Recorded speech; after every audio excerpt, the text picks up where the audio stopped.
hit for top of the hour. I'm going to drop one and then start the net.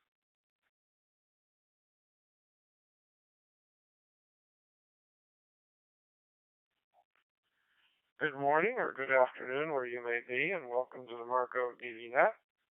This is AA4FL. My name is Jay. I'll be net control for this session. The purpose of the Marco Digital Voice Net is to provide a discussion forum for current medical events and issues. And our Marco members will act as topic presenters, and they include stations from all over the world. But however, all stations, national and international, are welcome to join the net, participate in the discussion. And again, it's roundtable. We'll be just going down the check-in list, so you're welcome, if you're not a Marco member, to either just listen quietly in the background or to check in, so you'll be involved in the discussion. Wait one.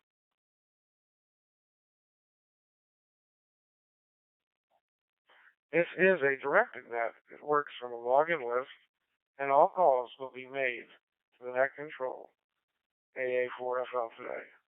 We keep the session log in that logger, so again, you can check in as directed. You can monitor the check-ins on the NetLogger program. We meet every Saturday, 1500 UTC, through link repeaters throughout the world. Today, the net originates from, and here I'm operating from right now from a DV stick, a USB stick, and coming through the D-Star side, operating out of Delray Beach, Florida today. Wait one.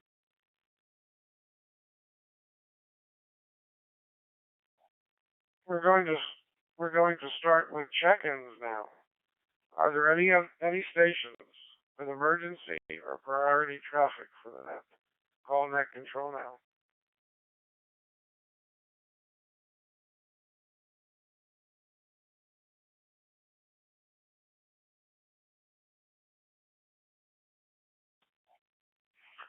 Are there any mobile stations or other stations that won't be able to participate in the net but have important comments or announcements?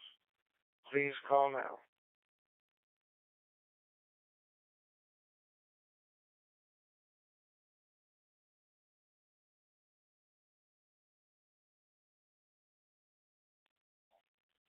Okay, not heard. And before we proceed with regular check-ins, we're going to we're going to just let you know a little few housekeeping items, parameters to operate on the net properly.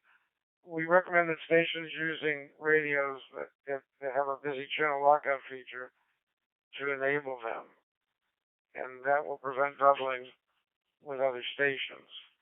Please avoid tailgating when using the open quad DV network.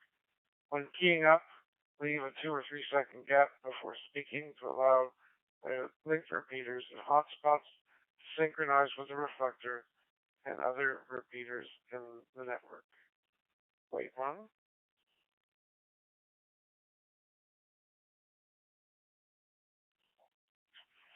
Stations already checked in include myself, KD4IZ, N4TSC, W4WWM, N3IM, WA1EXA, WD9GET, KE0RUZ, PY2BVQ, N3FHW, KC3NJE, N5RTF, WW6AA. Wait one.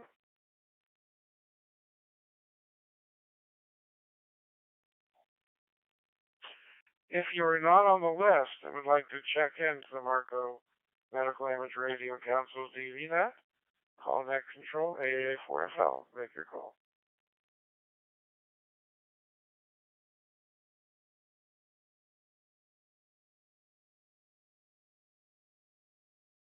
AA4FL.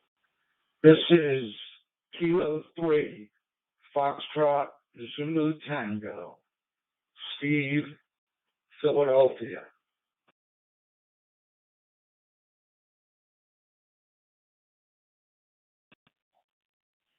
Good morning, Steve. It's nice to have you with us again. So now we have 14 check-ins. We're going to take new check-ins if there's any additional ones, and if we have late check-ins, we'll give time for that as well. Otherwise, we're going to go through this list in a roundtable format here after I introduce the topic and ask for reports. Are there any other check-ins now for the net? Make your call at this time.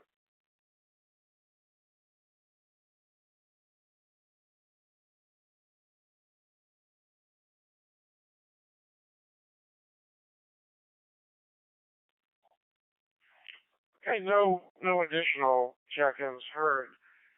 In today's topic, we have a continuation of last week's topic. I know there was some additional research by Hilton and others on the basis of the topic that I've been informed about by email, and I'll give everyone a chance that reported to discuss it here with the group. But in addition, I'm sure there's those of you that have followed up and read and researched and would like to participate and add the information that you've gleaned from your research. Wait one.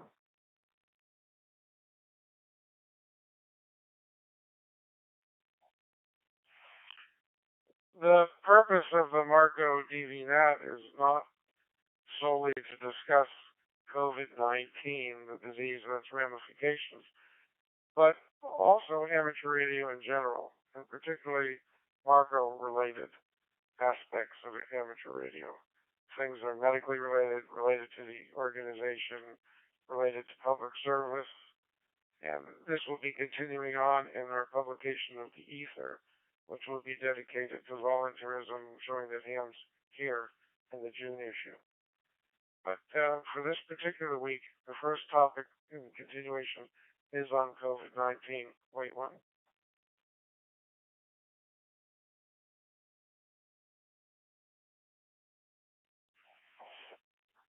Everyone's been kind enough to share the local statistics on the vaccinations and the presence of the disease in their local areas counts, and of course that is very much appreciated. We started in a different tangent last time, talking about what breakthrough means in terms of COVID. I personally think a breakthrough is a terrible term because it really doesn't explain what's happening, and as those have pointed out in the last session, that perhaps we really won't know for a number of years till the research and statistics and the look back analysis are done what really is happening. But at least we can talk about the possibilities. Wait one.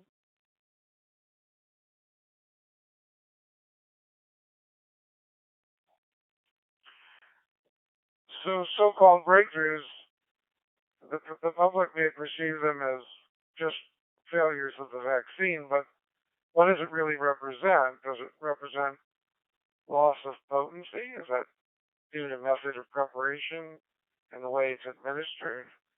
Time lapse from the time the vaccine's prepared? Are there escape mutant variants at play? Mutants that are escaping the antibodies? Did the patient ever achieve immunity at all? As the protection wanes with a need for a booster? Wait one.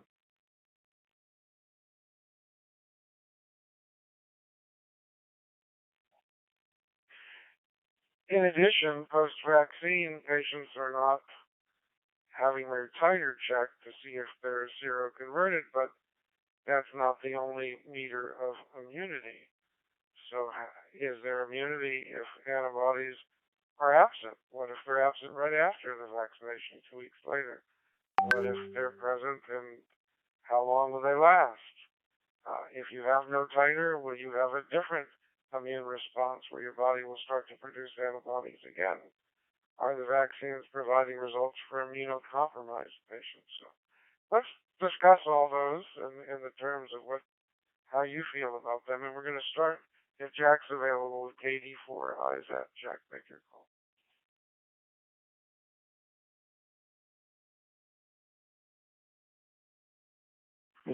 Yeah, very good, Jay. I'm here. I'm on a tractor, so I'm not going to chip in long. But these are all very important questions, and they're things that I think we general public really needs to educate themselves on. They're important because they're all factors in normal being non-COVID vaccines. We know there are many that are as effective or not as effective as what we've heard about the COVID vaccines. And we know there are breakthrough cases there as well for many of the reasons you talked about. With that, I'll leave it. I'll go back to turning the soil here in the garden and listening with interest to see what folks have turned out when they did the research. Katie Horn,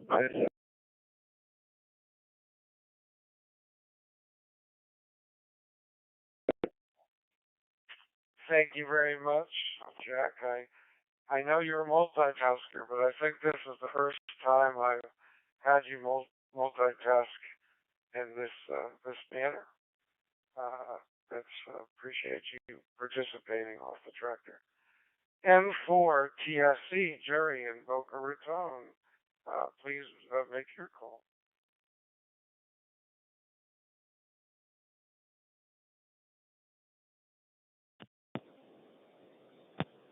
Okay, thank you, Jay. This is N4TSA. Good morning to everyone on the net. Let me just make a few comments that I should actually attribute these to a personal email that I got from Harry Proskop, WB9EDP, based on his review of our last discussion. And some of these are random thoughts, but let me try to put them into some kind of context. Stand by one. Okay. One of his comments is, yes, of course, you can get the virus after the vaccination. In most cases, it'll be less severe, but I should report that we've heard that there have been so-called breakthroughs where patients have actually died even after several weeks after having their second shot of the vaccine. So, stand by one. I think what we need to do is to define the term breakthrough as we're using it, at least for today. And in this case, it is patients who have been vaccinated who come down with the disease afterwards. And so that will be the term for breakthrough, at least for the discussion, for what I'm going to share with you. One of the points that Harry made is that there are people that have been quoted or have been listed as being deaths due to COVID, but there's no way to know that with certainty unless you do a post-mortem and do an electron microscopy on their tissue in order to determine whether, in fact, these cases have been COVID developed. So the other comment he made is that it's a highly complex virus and that there will be possibly no cure, but just management. And he proposes that there may actually be a pill form of an antiviral that may help. So that was one of the points that he made. Stand by one.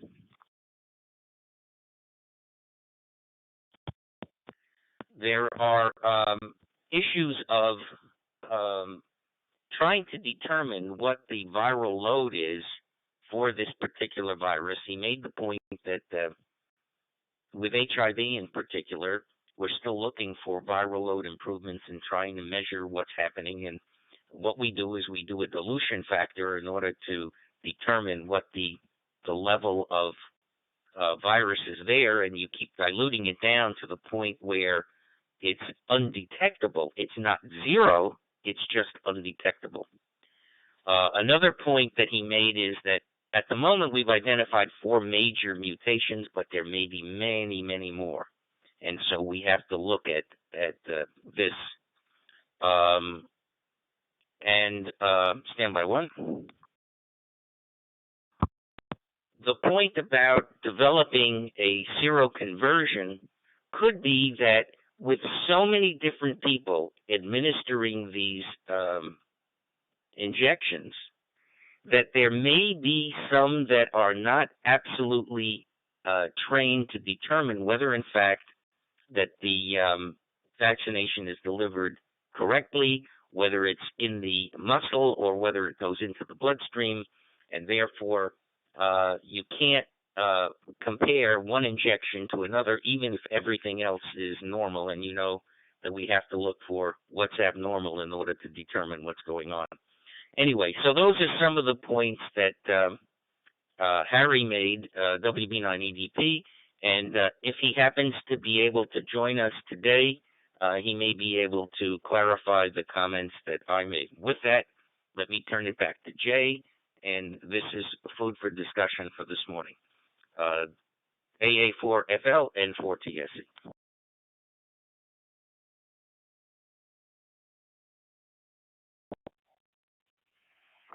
Thank you, Jerry, for a very informative presentation that kicks off the dialogue here. There's a lot to consume and discuss, so I'd like to hear input from other members, their perspectives, and the framework of what Jerry presented and was presented by way of WB9 EDP. So Harry is a biophysicist who is also a PA and actively is involved in research reported on the federal level for this virus. Also has history of HIV research at the time, but that was a new entity. So this is another nightmare forthcoming for Harry. He's got a lot of experience with this. Wait one.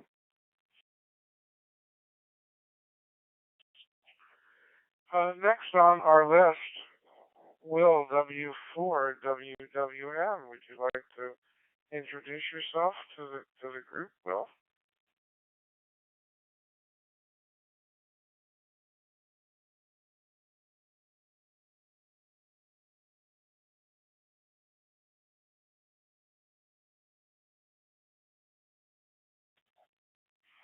Okay, well, Will's, he stopped by earlier. He's one of the administrators on the QuadNet array, and we appreciate the use of the technology, having the ability to transcode all these different digital modes by the QuadNet and retransmitting them so that all of us can participate, hear each other, and talk to each other regardless of our digital mode that we're logging in is invaluable and quite a service to amateur radio as well as to the Medical Amateur Radio Council. Keith, M3IM, would you please take the mic?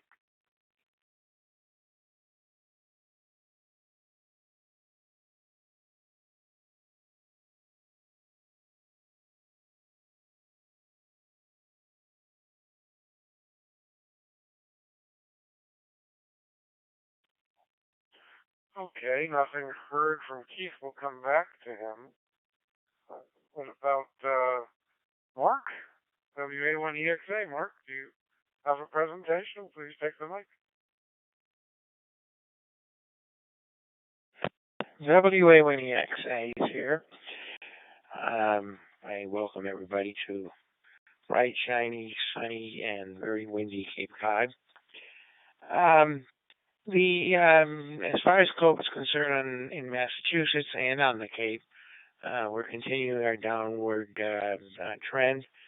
The numbers are reducing. Our overall positivity rate is reducing. It's now down to 1.5. And we continue to slowly open up different sectors of the economy. The major variant is the B117, according to the report I'm reading. That's also the major one for this country. And as far as the breakthrough, I don't have any information on it because I can't find any. But I always too wonder, because the effectiveness is not 100% on any of these vaccines, is the what we're calling breakthrough really the effectiveness failures?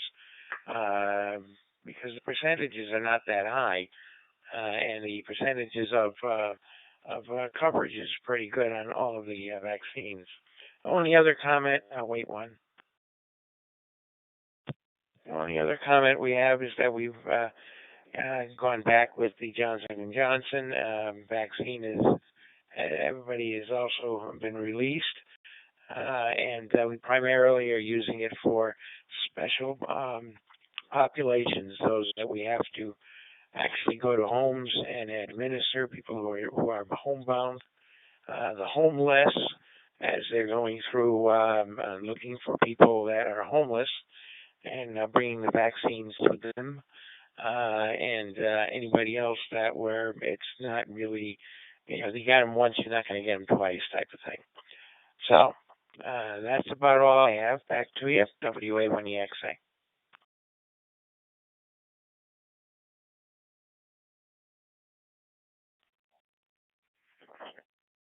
Thank you, Mark. We appreciate you being a regular every week, an active participant, and an occasional net control. We appreciate that very much. WD9GET, Keith.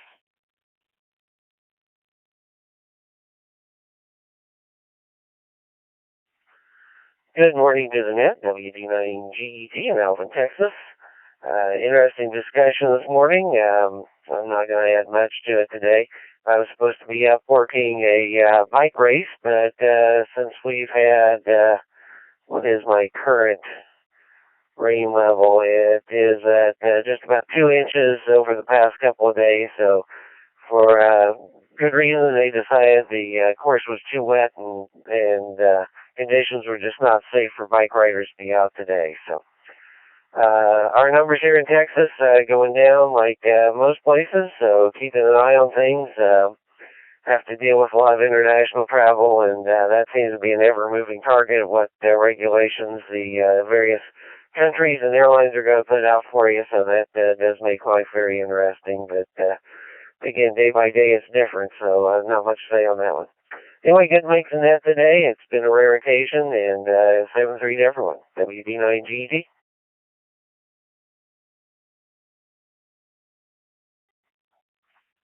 Thank you. Thank you for being here with us, Keith. It's always a pleasure, whether it be out in Texas or in Moscow or wherever you may be. We do know that you do travel quite a bit. Since you're not available all the time, I'd like to digress for a minute. Would it be possible for you to tell us a little bit about your involvement in the Artemis program and the status of that program? Over. Yeah. Well, I've been doing my role in Artemis has been working on developing some of the medical kits and procedures. Artemis is the NASA's program to go back to the moon, and the capsule that will be going is the Orion, which is basically a Apollo capsule on steroids, so quite a bit bigger. Crew capability of 4. And the Artemis 1 mission that's be the first one to go up will be just a unmanned capsule out to the moon and back.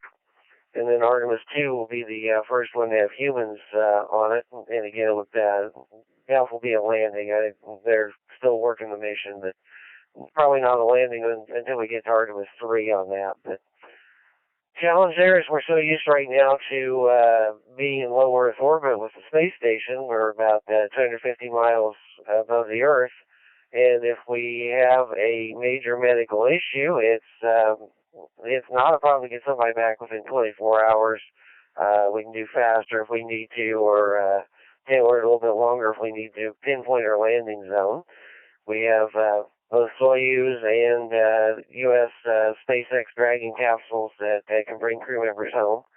And those are very good at pinpointing their landings. However, once you get out to lunar distances, you're talking a matter of days to get somebody home. And with the massive volume constraints, our medical kit is basically the size of a shoebox brick. And so our emphasis is on preventive medicine, trying to make sure we have healthy crew members, screen out anything that we can, find early signs of disease, decrease risk factors, and try to make sure there's nothing in the capsule environment that would be harmful. So we have pretty good confidence that we're going to have minimal problems, just the minor annoyances that we're used to seeing can handle pretty easily. Because once you start getting beyond low Earth orbit, it is extremely difficult to get anybody back to our terrestrial quality of care with any speed at all, and that'll even be magnified another order of magnitude once we start getting out to Martian orbit. So that's kind of it in a nutshell. I'm currently working the SpaceX Crew 3 mission, scheduled to launch in October. So doing a lot of training there, a lot of back and forth to SpaceX in California, out in Hawthorne, California. And I got picked up for a unexpected trip to Russia, so I'll be back there in July and August. So anything else, Jay? WD9GT.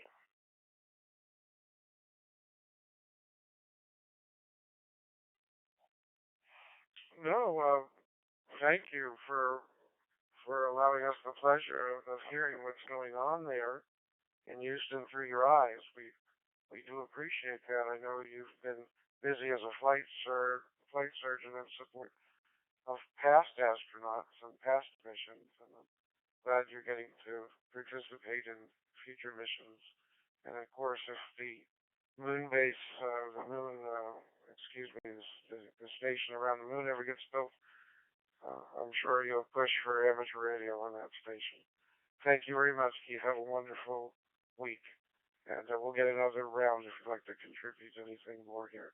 That being said, I'm going to go ahead to Chad, KE0RUZ.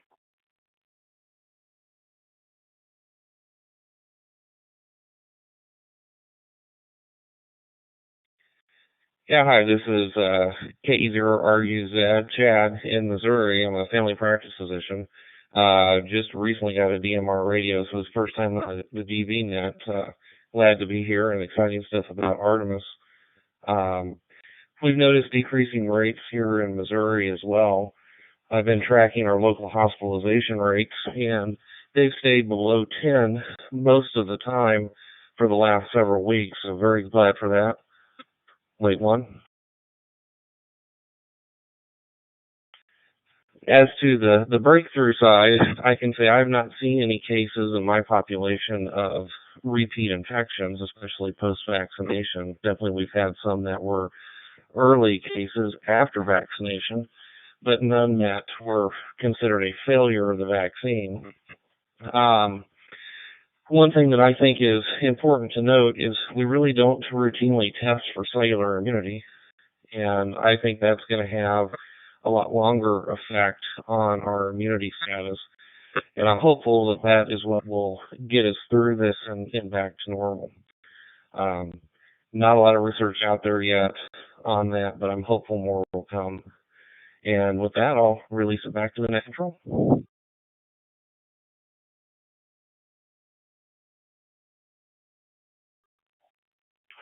Thank you, Chad, and thank you for being with us. Welcome to the DV Net. We're always glad to see members check in for the first time, and hope you'll find this to be an interesting and convenient way to share your thoughts with other Marco members. That being said, are there any other check-ins? If not already checked in, you're a late check-in. Please make your call to AA4FL now.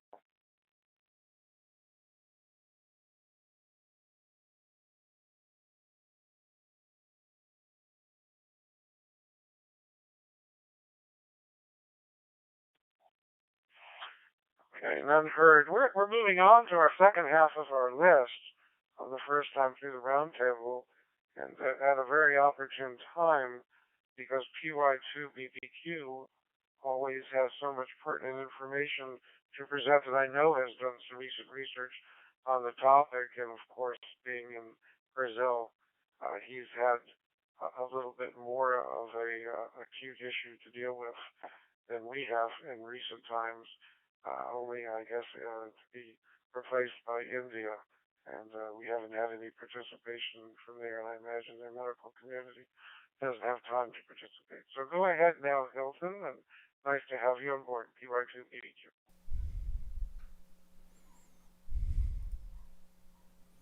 Okay, A4FL and the group. This is PY2BBQ. Name is Hilton from São Paulo, Brazil, general surgeon. And yes, we have some news from Brazil. The first of all is that India have have taken over Brazil is now in the international focus of the epicenter of the COVID-19. That's a relief for us, not because of their problem, but actually because the number of new cases in Brazil are really dropping. Although we have about 70,000 new cases every day and an average of 2,000 deaths. It's a huge number, but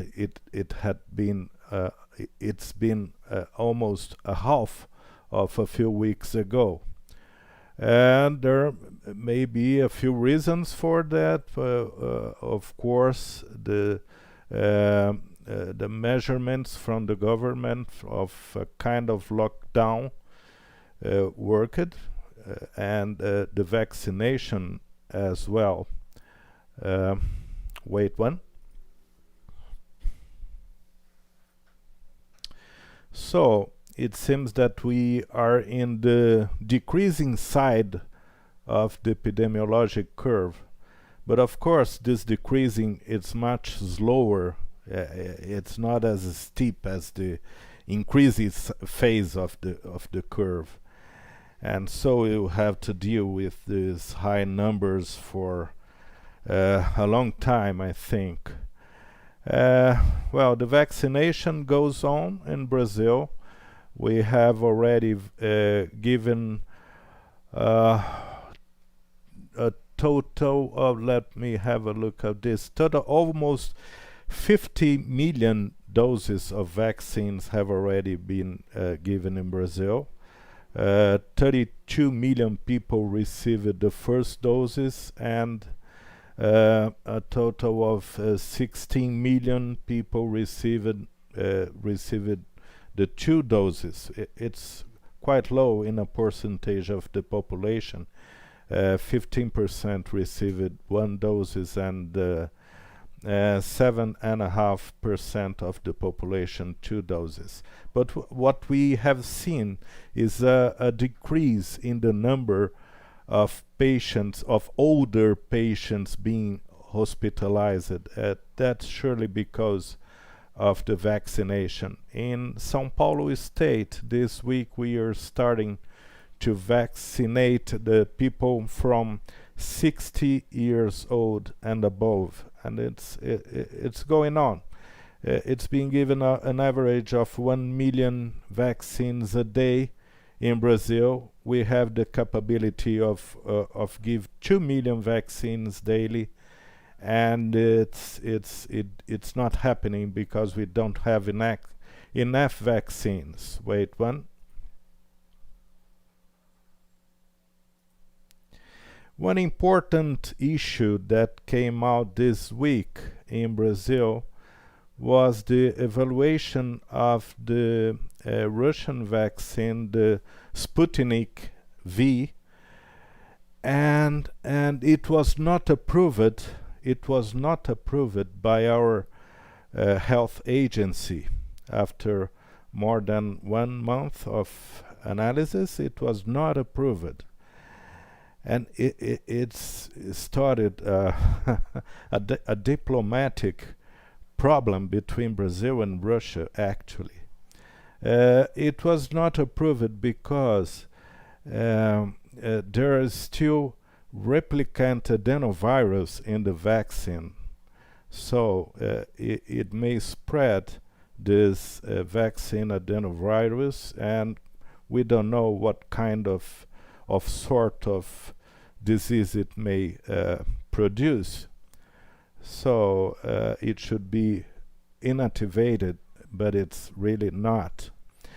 Well, what we have seen regarding the breakthroughs, I posted a recent paper from the New England Journal of Medicine analyzing more than 400 people that received either Pfizer or Moderna vaccines in the United States, and they found 2 patients that developed the COVID-19 after the vaccination, and they actually had produced the antibodies after the vaccination. So, as we were discussing in last week, that may not be a good marker of the vaccine, that it's working or not.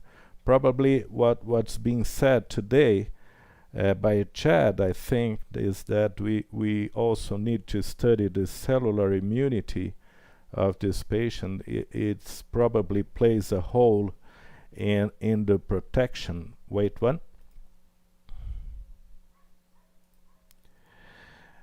PY2BBQ returning. When we had the phase 2 research on the CoronaVac, the vaccine that is mainly being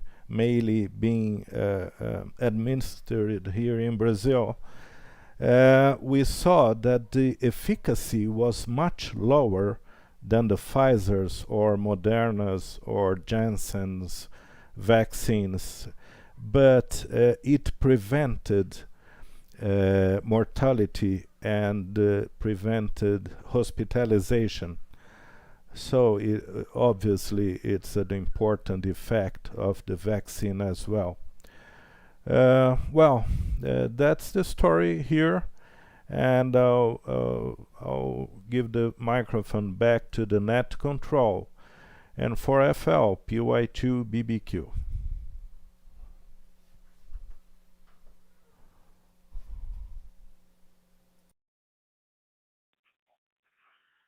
Thank you, Hilton. One follow-up question. The vaccine you're referring to is that is not showing the same amount of level of protection. Are you referring to the domestically produced Chinese version of the vaccine? Is that what you're referring to?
Thank you, Hilton. Before moving on with the rest of the roundtable, I do have another question from Net Control about what you stated in the Russian Sputnik vaccine not being approved for a very valid reason. But I can see where there might be political sensitivities if that vaccine is shown to be 90+% effective, whereas the Chinese developed vaccine is not quite as effective.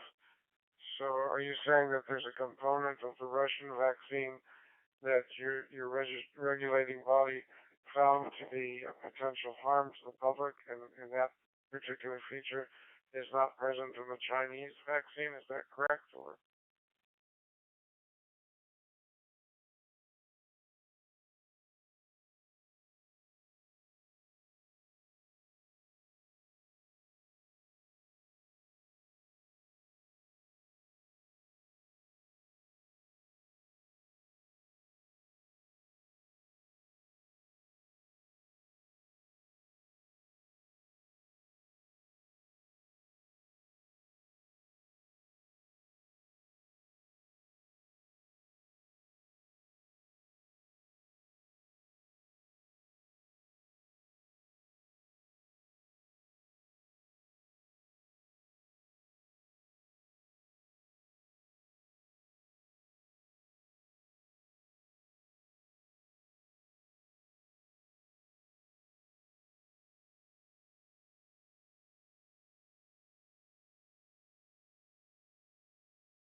thank you, Hilton. That's a fascinating discussion. Many of us, I'm sure, in the mass media have read about the geopolitics of the vaccine development and distribution, and the desire for both the Russians and the Chinese governments to get more of a foothold into South America, whereas vaccines from other countries were not being made available in the numbers needed in that part of the world, which I'm sure is true in Africa and other parts of the world. It's a whole other discussion. Perhaps on the next time through, or maybe even another week, we can pick up that discussion. I'm going to go ahead now and continue with the first round of going through making presentations. N3, FHW, your turn tonight.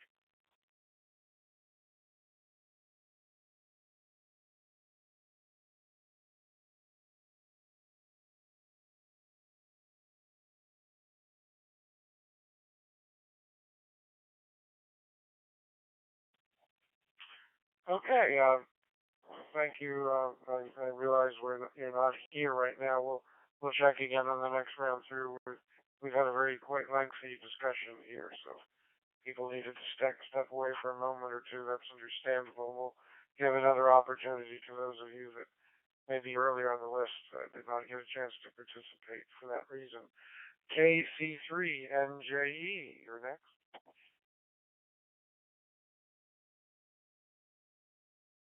A4FLJ, thank you. This is KC3NJE, Jeffrey, and I am going to step aside here and let those of you something to say something of value. I am new to QuadNet, and this is really my first net. I just was listening in, and I see I'm on the list, so here I am. I can tell you that I did have my second shot yesterday. I turn 65 tomorrow, and I've had no reactions, save for the fact that when I went to bed last night, I was a 23-year-old woman. But other than that, things are great. My wife and I are now done, and we're looking forward to things getting better. And thank you all for all of your work. Back to you, Jay, AA4FL, KC3NJE.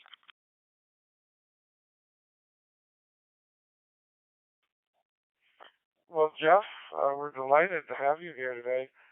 Happy belated birthday, and making it to that age as well, an age where you can hopefully participate in your desires rather than be working, completing tasks that you're required to do for remuneration.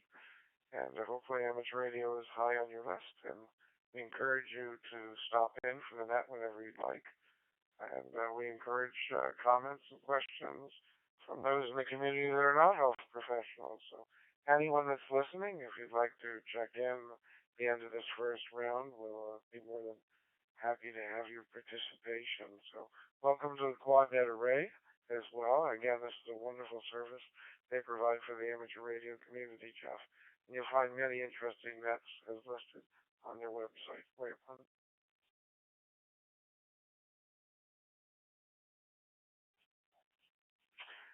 Jeff, N5 RTF.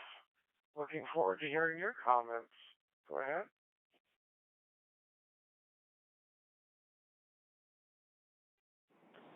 This is N5 RTF, Chip in New Orleans. Good morning to Jay in the net. We're actually doing pretty well here. We have, I think, about a 30% second vaccination rate, a 43% first vaccination rate in the city. The rest of the state is not doing quite as well. The thing that continues to just amaze me is the number of people that tell me that they're not going to get the vaccine for whatever reason, but those of us who have had friends and relatives die from this thing, it's just unthinkable that you would not accept a relief from it. So let me proceed in just a minute. Wait one.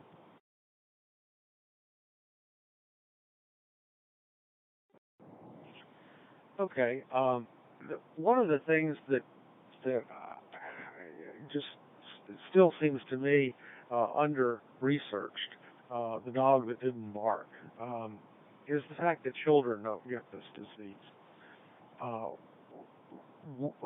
think it's wonderful, maybe divine intervention, but somewhere there's a reason why young children are protected sometimes up to their mid-teens from getting the virus and protected on into their 20s from any serious consequences. That's what someone needs to find. What keeps children from getting COVID?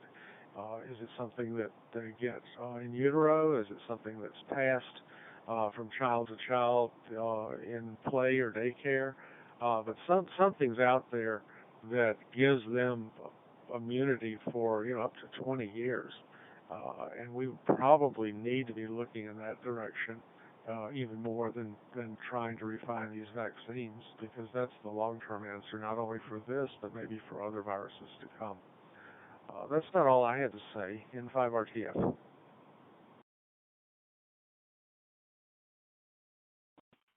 Quick comment, 84 ISM.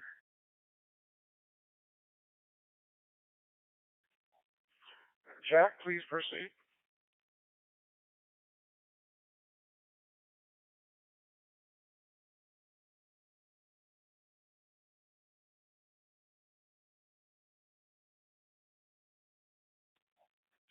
KD4 ISM, please proceed with your comment.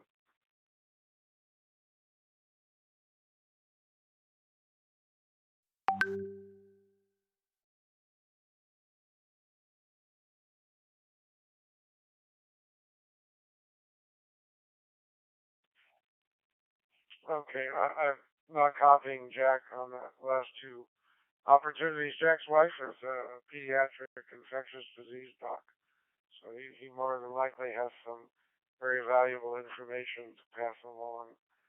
Jack, one more time, are you still with us?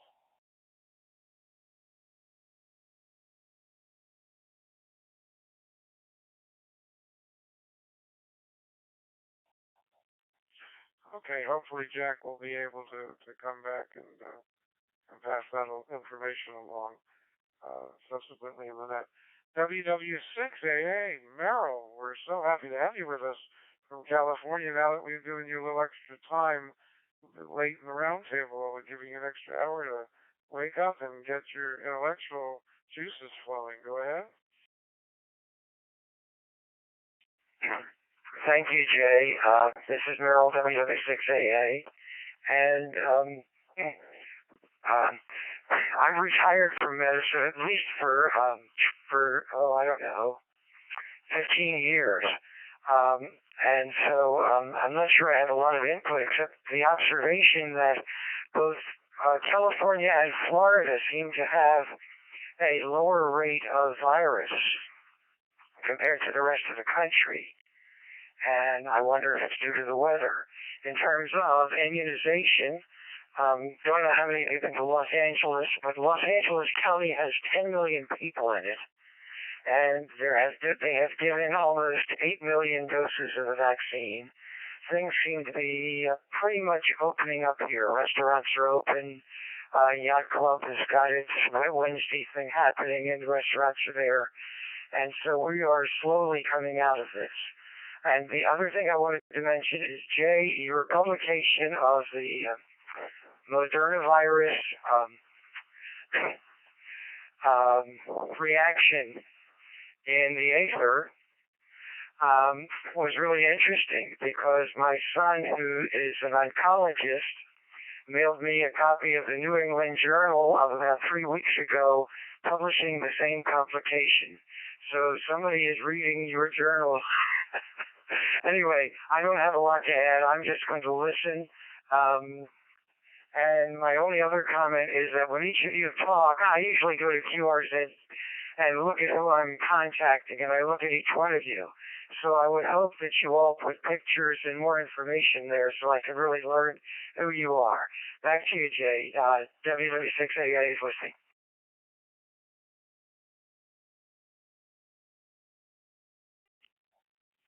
Merrill, you're absolutely wonderful to have on board. Thank you for your kind words personally. And I just hope everything quiets down to the point where you can get back to Switzerland half the year. You're one of our members that does reside out of the country, and we have numerous ones actually that do for part of the year. We know it's been very hard on you doing the things that you love and being with all your close ones on the other side of the ocean. Thanks again for being with us, Merrill. K3 FZT. Go ahead.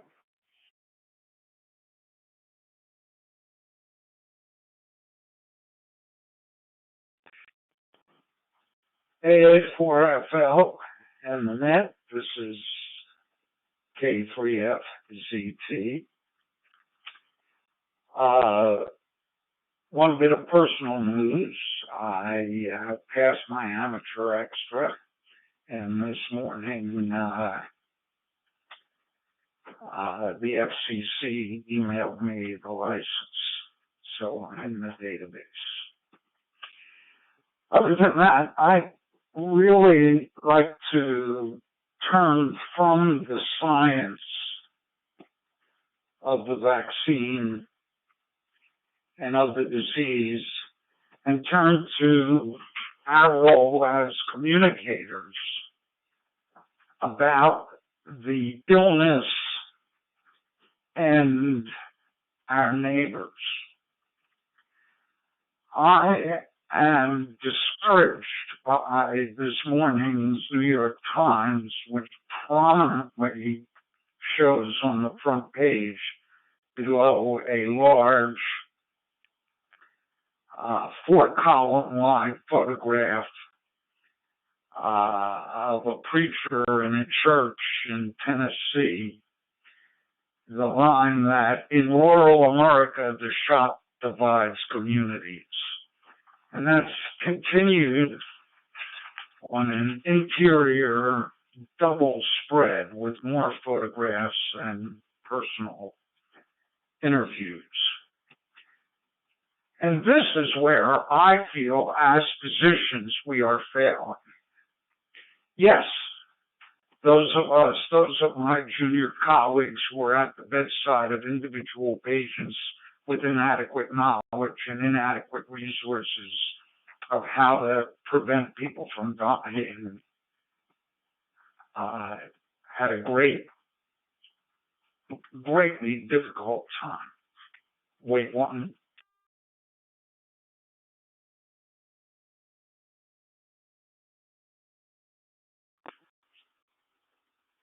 To continue. But these scientific advances are being jumped on by the news media and amplified to the point that the fantastic public health intervention of the vaccine, all the vaccines available in the United States at least, I listened with interest to Hilton's description of what he's seeing in Brazil, and I know something of their system because I used to work with people who regularly traveled to Salvador, Bahia, Brazil, and worked there. So that was very interesting. But here in the U.S., we have fabulous vaccines, and we have fabulous resources to administer them. And we have people who fear them. And yes, there has been lots of confusing communication. But all the surveys show people trust their doctors. We must do better in getting the message to our individual patients and to our communities. Thanks for listening to my screed. This is K3FZT.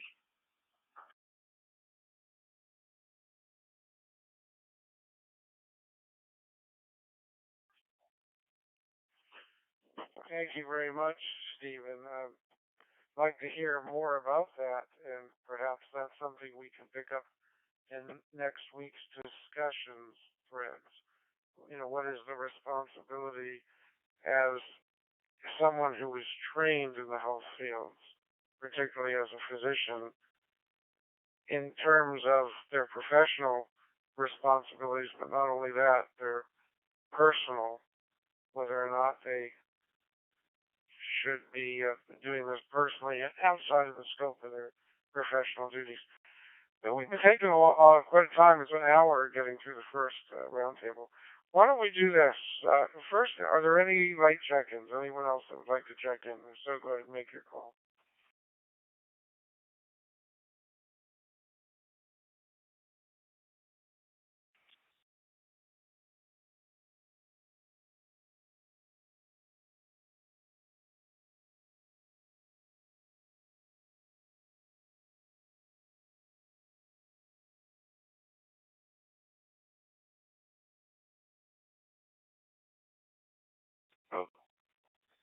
Okay, I saw WJ8B come up here. Didn't get a chance to hear what you had to say, Andrew. Would you like to check in today? Go ahead.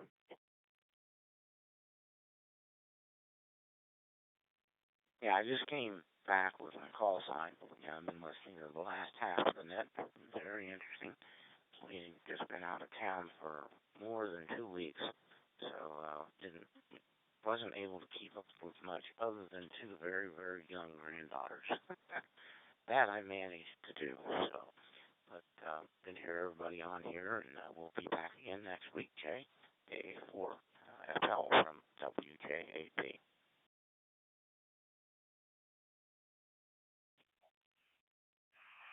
Thank you very much, Andrew, for letting us know you're here and listening to the last half of the net. We look forward to your full participation when your time is your own again. Of course, it's always a pleasure to have grandchildren to interact with. I'm headed over for that this afternoon myself.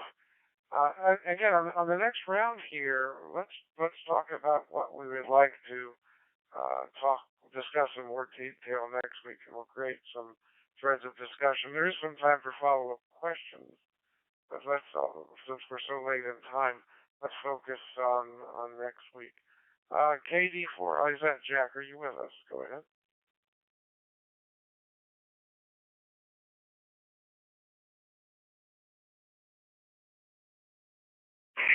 Yes, I am, Jay. As you can hear, I've got something going in the background. Hopefully you can hear me. Apparently my transmission got lost earlier. I have some comments, but I'll send them to you by email. 84 Isaac.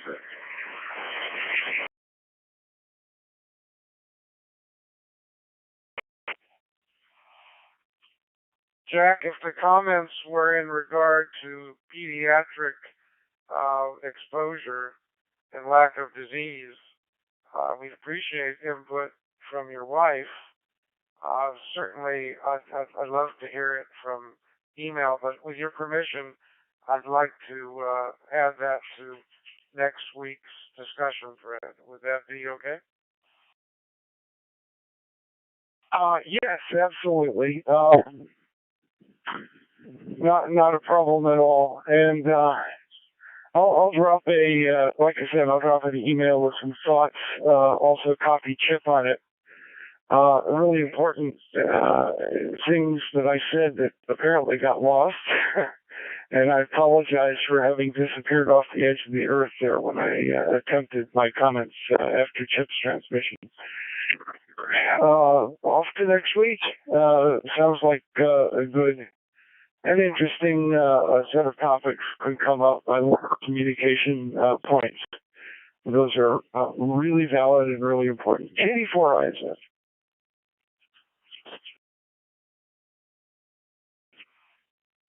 Thank you, Jack, and please send me a photograph of you operating your mobile tractor as well. I've seen those, but usually I'd expect that out of Indiana or Kansas or some farm belt state, and not from Maryland. But I'd like to see your antenna system there. Maybe with you just have a hotspot on your Wi-Fi there. Nice to have you with us, Jack. So far, the three threads I have written down for next week: cellular immunity, pediatric exposure and disease rates, and also the public perspective that we're talking about, the responsibilities of professionals. M4TSC, please proceed.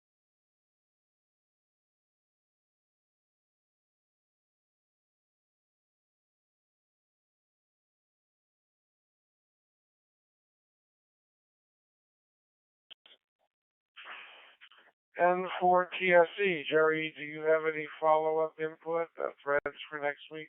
Proceed.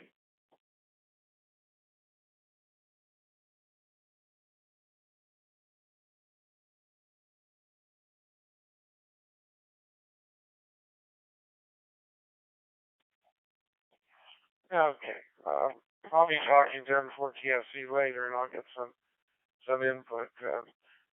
Will, W4WWM, if you're with us, would you like to introduce yourselves and just tell a little bit more of the what's going on with the QuadNet array? Go ahead.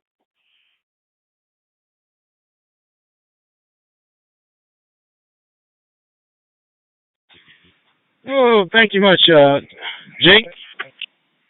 Oh, I'm sorry, Jay. I'm actually outside, was about to get in the truck and take off, but was able to catch the transmission. Name here is Will, call sign Whiskey 4 Whiskey Whiskey Mike, and one of the founders of the QuadNet. been absent for a while, but of course work came and took over, overtaken by events in the workplace. Let me take a break. I understand we had some issues with the network, but of course we got a very vast amount of Quadnet operators who normally takes a look at things and try to keep things going. But it's an experimental network, but we are always trying to peak things, and sometimes we don't get things right, or sometimes we miss some of the servers as they go down. So I really appreciate everyone who sends us emails to the admin group, the Quadnet admin group, so we can take a look at some of those areas where we have some issues in. Another break. One other value that I wanted to add is that for DMR Plus, it's called the IPSC2 server. We have just added a DMR server for repeaters only. So if you want more information about that, you can just send an email to the group, and we give you the information on how to log on. And if you've got a DMR repeater that you want to place on the IPSC2 Quadnet network. Again, that's a separate DMR server. It is also tied right into this. So we got two DMR servers that from the IPSC2 family. One is specifically for hotspots. The other is specifically for repeaters. But in case of emergencies, we can switch them either one to serve both as we have done in the past. Anyway, there's a lot of things going on with Quadnet. I'm hoping to put up some type of 10-meter D-Star system to be able to check in on the net from a longer distance. I'm trying to create a bigger coverage in my area so I can see how the D-Star 10-meter act in the area. Other than that, Quadnet is here. Send us an email anytime we have any issues, and we'll try our best to get in and help bring things back up and running. Turn it back over to the net control, and appreciate you calling me, Jay, on the input, W4WW.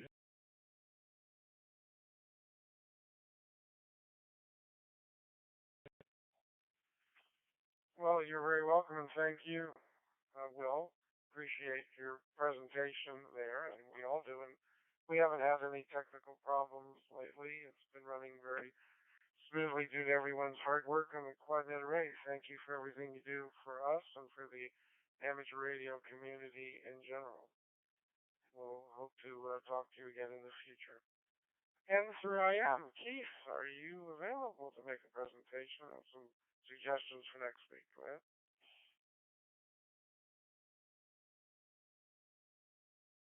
Hey, 4FL in the group. This is N3IM. Yeah, just a personal observation about vaccine effectiveness. I personally have had the hepatitis vaccine twice, and have been a non-converter twice. So there is going to be some breakthrough with vaccinations because none of them are 100% effective. I noticed that the CDC is reporting 92,000+ vaccinations with a breakthrough of about 9,200. So that's less than 1%, or about 1%. That's all I have to say. AA4FL in the group. This is N3IM.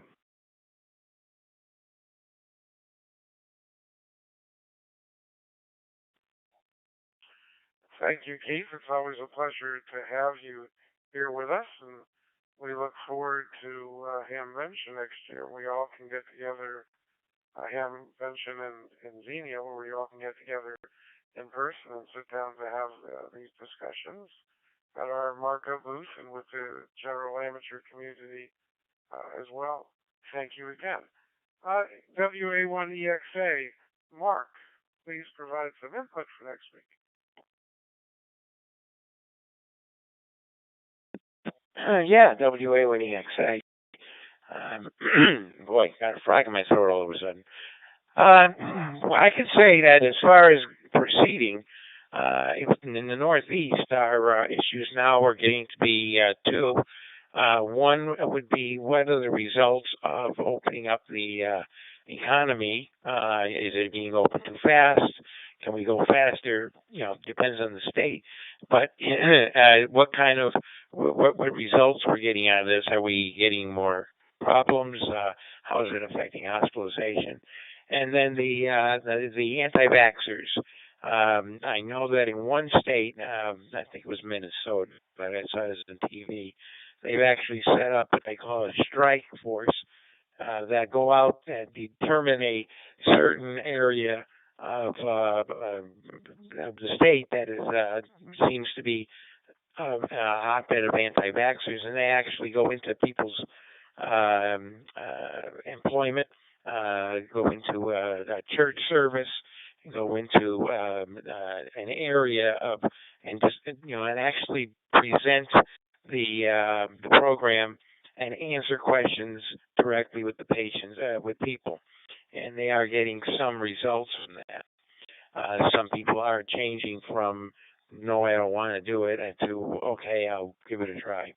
So I think that's the next direction that the country is going to be looking at. So that's about all I have to add, and talk to everybody next week. 73. WA Winnie XA.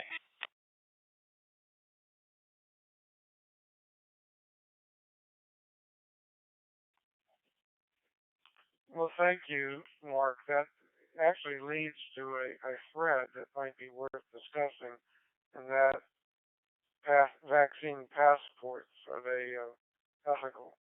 I know here in Florida, the governor said no, but yet the cruise companies want to have a requirement.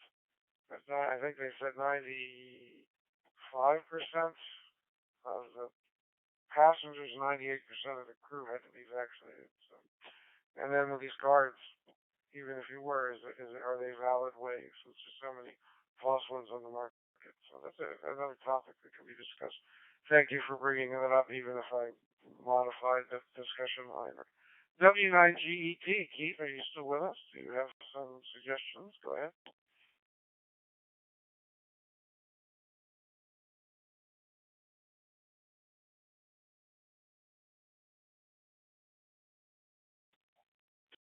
Okay, we know from his previous discussion that Keith's extremely busy this weekend. It's nice that he stopped by, and it's not unusual to have him stop by from somewhere else in the world and participate when he can. So he makes a lot of effort to be here with us.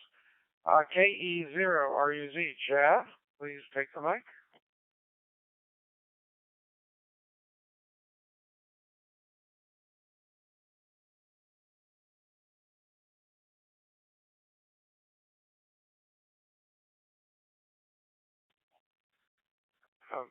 Okay, nothing heard from Chad. I've been long-winded, so is the net today.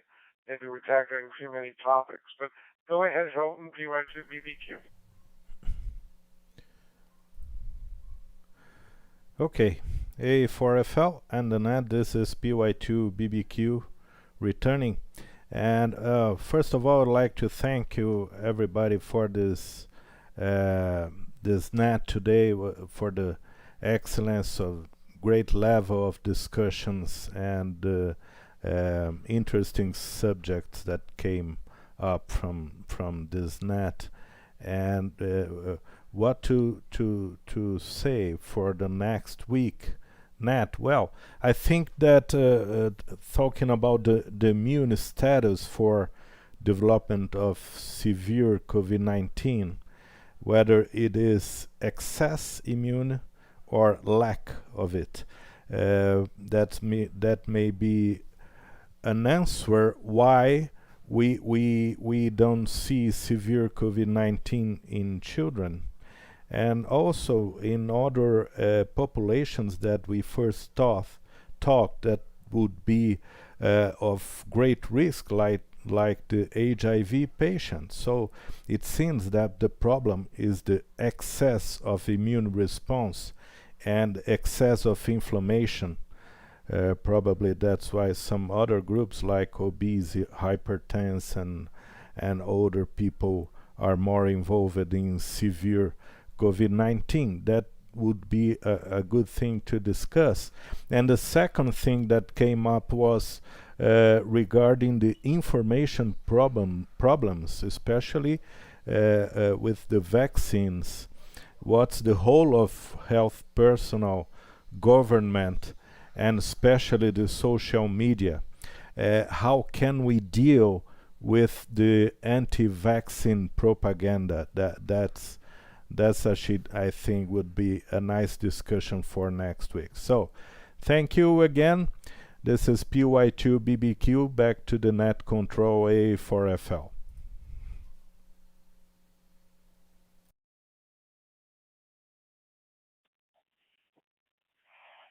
Thank you very much, Elton. I made note of that. Both those. We're getting very ambitious. We may have topics for the next few weeks. And I'm interpreting the excess in response with inflammation as being, why do we see that in people that get severely ill, and why does that not happen the same way in children? I know there is a syndrome that children get. Perhaps Jack is going to offer the input on that, care of his wife. So it's still a complicated question, because it's not that children don't get ramifications of disease. It's just not seeming to be in the same way that adults do, much less frequently. We'll pick that up next week. Thank you for all of you for bringing that up. N3, FHW, have you enjoyed the net? Go ahead.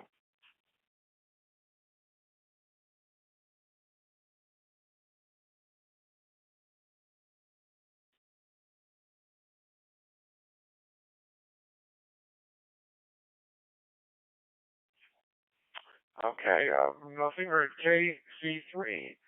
NJE, thank you for being here with us today, Jeff. Do you have any follow-up comments? Go ahead.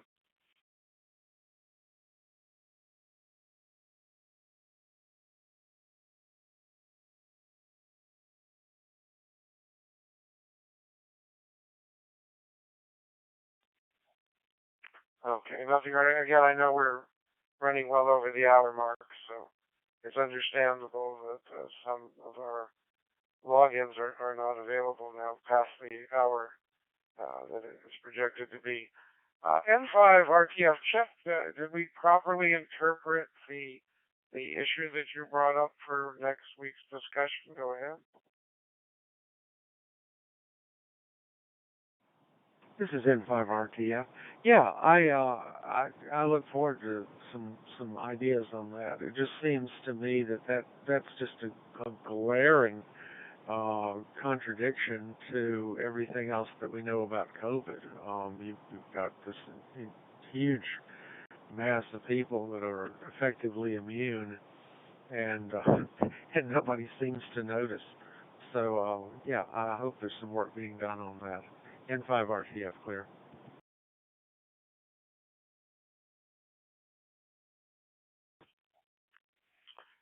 Thank you, Jeff. Thank you for your participation. Thank you for streaming the audio. Much appreciated. WW6AA, Merrill, return at the mic. Thank you, Jay. This is WW6AA, and I don't know if I can put all my thoughts together. This is Jay, I want to thank you for getting me into this group. I never would have continued if you didn't help me through the process at the beginning. And I appreciate what Hilton has done and the person that made the audio recordings of the meeting that I missed. I don't know how to put it all together. Okay, remember my first conversation, I told you guys I was a lumper and not a splitter, and I was a surgeon, an eye surgeon. So I take a different perspective of looking at things. And listening to you all and listening to the group, I'd like to say that this group, all of you are incredible. You're people that have wonderful communication skills. You're people that have been very, very good at problem solving. You're people that are you're good at competition.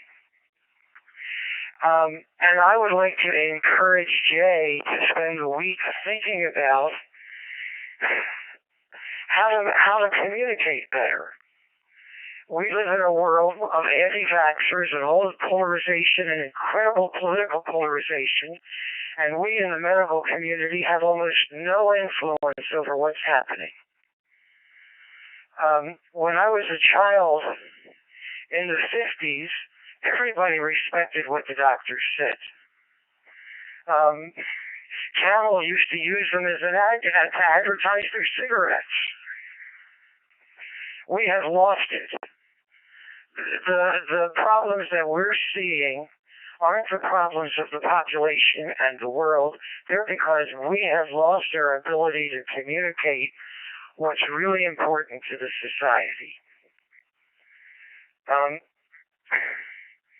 Another part of my life that I don't share very often, I manage a portfolio for my family, and so I have to look at the world as an economist.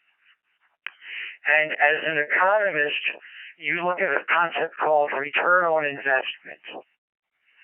And one of the things I've thought about over the past year is that the United States has sacrificed its gross domestic product for over a year to keep us alive, those of us that are over 65.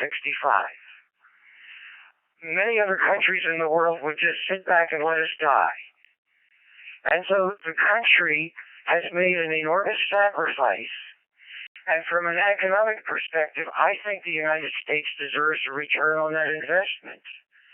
And it's up to us to figure out how to return it. And so, Jay, I think that I would like you to think about how to get us to be more effective communicators to the country, to figuring out how to eliminate the polarization that's going on between the parties, so that we can make the world better for our grandchildren. And I'm glad. The other thing that you guys should all know is that I spent 2 years in Mississippi in the 60s, and I was a hippie, and I'm extremely liberal, and I feel fortunate that I'm on ham radio that you can't throw rocks at me. Back to you, Jay, WW6AA.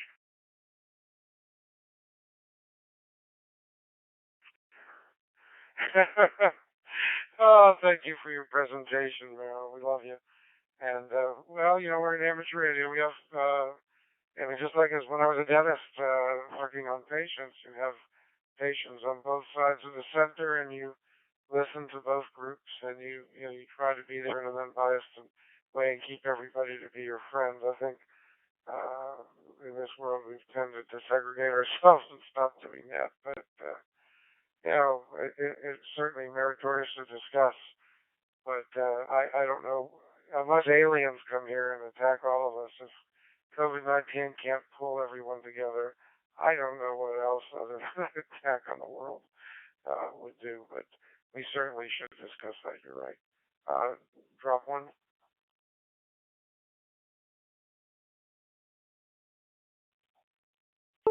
No, thank you for participating, Meryl. We need input from everyone of all backgrounds, and of course we are of all backgrounds. But for what's said on AM radio, we're getting rocks thrown at you. If you lived in the southeastern United States like Will and I do, and a few others here, 80 meters, if you want to hear that type of discussion, you'll hear it on the right side, and no one throws rocks. So, fortunately, there's a lot of room for individual expression. WJAB, I know you stepped by quickly, so let's hear from J3FZT, and we'll have that finish up today's session. Go ahead, Stephen.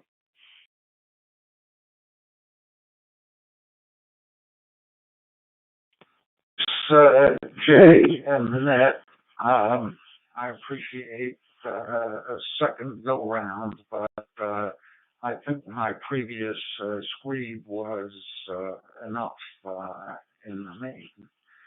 I'd just like to recall that the perfect shouldn't be the enemy of the good, and for all of us on this net whose original training was as physicians to provide care one at a time to patients. The goal in ending the pandemic is a public health goal, and it's about serving the population. And inevitably, in serving a population, some individuals will have a less than desirable result. It's a tough balance, and that's where the policymakers get to call the shots.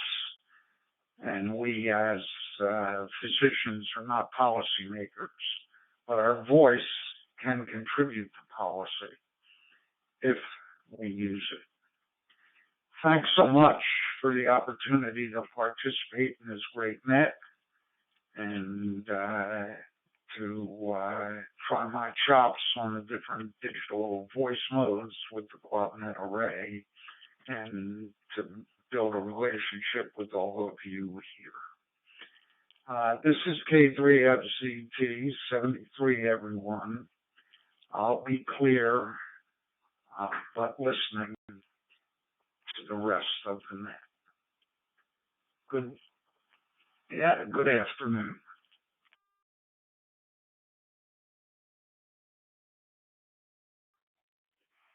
Thank you very much for your participation, Stephen. You know, with the discussion here, we're about to close the net, but I challenge all of you. You know, Hilton does a wonderful service producing a YouTube stream of the audio with additional visual aids that would be extremely valuable to share if you're talking about communication with friends and family and so forth. Please do use this as a resource. It's here. Today's session is very valuable information to many people, not from a standpoint of trying to convince them, but just general information.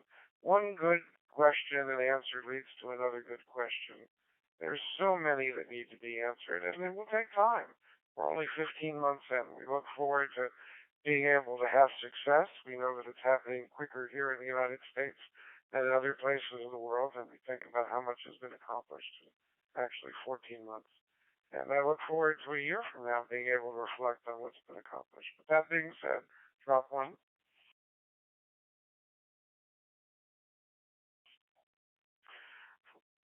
For those of you on the Google list, please do look for a post from me with the link to Hilton's recording.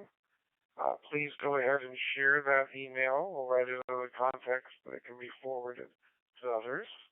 In addition, I will distribute it on Facebook. We have a Facebook group.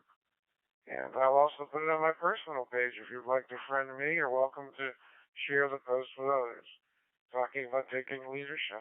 Let's go ahead and do so. To have this one session exist in a vacuum and to have it disappear from extendability, it would be a poor use of the time. Let's make sure to propagate the information. I consider this the equivalent of my old paper dental charts.